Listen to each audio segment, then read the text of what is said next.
বিসমিল্লাহির রহমানির রহিম। আসসালামু আলাইকুম ওয়া রাহমাতুল্লাহ। প্রিয় শিক্ষার্থীবৃন্দ, আবারও স্বাগতম নতুন একটি ভিডিওতে।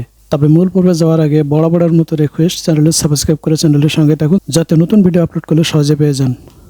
আজকে আমরা জানবো রাইট ফর্ম অফ ভার্বের বিভিন্ন নিয়ম। প্রথমে আমরা জানবো one of plus plural noun or pronoun plus singular verb.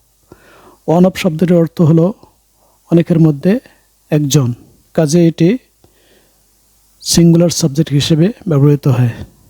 যেমন উদাহরণ, one of the boys is poor. এখানে বয়েজ সাবজেক্ট না, সাবজেক্ট হলো ওয়ান, যার কারণে এখানে ভার্ব আর না হে ইজ হয়েছে। One of the boys is poor, বালকদের একজন গরিব। পরের উদাহরণটি দেখি, there are many people in our village, one of them is scientist. আমাদের গ্রামে অনেক লোক রয়েছে, তাদের মধ্যে একজন বিজ্ঞানী।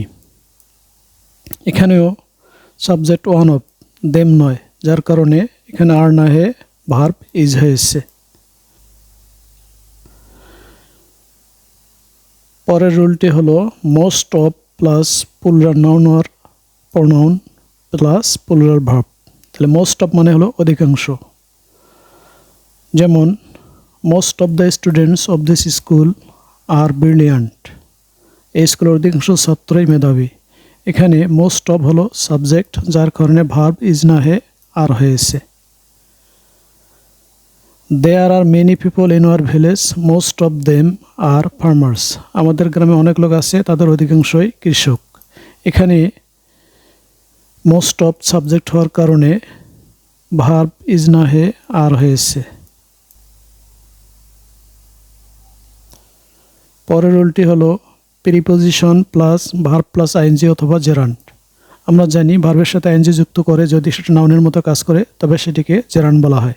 যেহেতু প্রিপোজিশনের পরে নাউন বা প্রোনাউন বসে, কাজেই প্রিপোজিশনের কোনো ভার্ব বসে সেটা আইএনজি যুক্ত করে সেটাকে নাউনে রূপান্তরিত করতে হয়। যেমন I never thought of going there. আমি সেখানে যাবার কথা কখনো ভাবিনি। এখানে প্রিপোজিশন অফ থাকার কারণে গো ভার্বটির সাথে আইএনজি যুক্ত করে এটাকে জেরান্ড করা হয়েছে, অর্থাৎ নাউন করে নেওয়া হয়েছে। পরের উদাহরণটি হলো he is interested in learning English. সে ইংরেজি শিখতে আগ্রহী। এখানেও প্রিপোজিশন ইন থাকার কারণে লার্ন ভার্বটির সাথে আইএনজি যুক্ত করে জেরান্ডে রূপান্তরিত করা হয়েছে। পরের রুলটি হলো স্টার্ট অথবা stop plus verb plus ING অথবা জেরান্ড। কাজেই প্রথমে যদি স্টার্ট বা স্টপ ভার্বটি থাকে এবং তারপরে যদি কোনো ভার্ব বসে সেটির সাথে আইএনজি যুক্ত করে জেরান্ড করতে হয়। যেমন স্টার্ট রিডিং, পড়া শুরু করো। এখানে স্টার্ট ভার্বটি থাকার কারণে পরের ভার্বটির সাথে রিডের সঙ্গে আইএনজি যুক্ত করে এটিকে জেরান্ড করা হয়েছে। একইভাবে স্টপ টকিং, কথা বলা বন্ধ করো। এখানেও স্টপ ভার্বটি থাকার কারণে টক ভার্বটির সাথে আইএনজি যুক্ত করে জেরান্ড করা হয়েছে। পরের নিয়মটি হলো infinitive to plus verb one, মানে ভার্ব ওয়ান মানে হলো প্রেজেন্ট ভার্বের প্রেজেন্ট ফর্ম। যেমন I like to help others. আমি অন্যকে সাহায্য করতে ভালোবাসি। এখানে ইনফিনিটিভ টু যুক্ত ভার্ব হওয়ার কারণে ভার্বটির এক নম্বর ফর্ম হয়েছে, অর্থাৎ প্রেজেন্ট ফর্ম হয়েছে।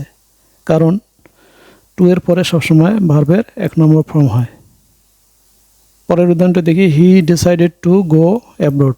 তিনি বিদেশ যাওয়ার জন্য সিদ্ধান্ত নিলেন।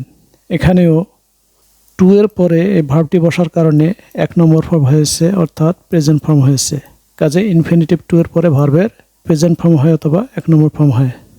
প্রিয় শিক্ষার্থীবৃন্দ, ভিডিওটি এ পর্যন্ত। ভিডিওটি ভালো লাগলে please don't forget to like, share and comment. See you again in next video. Till then, আল্লাহ হাফেজ।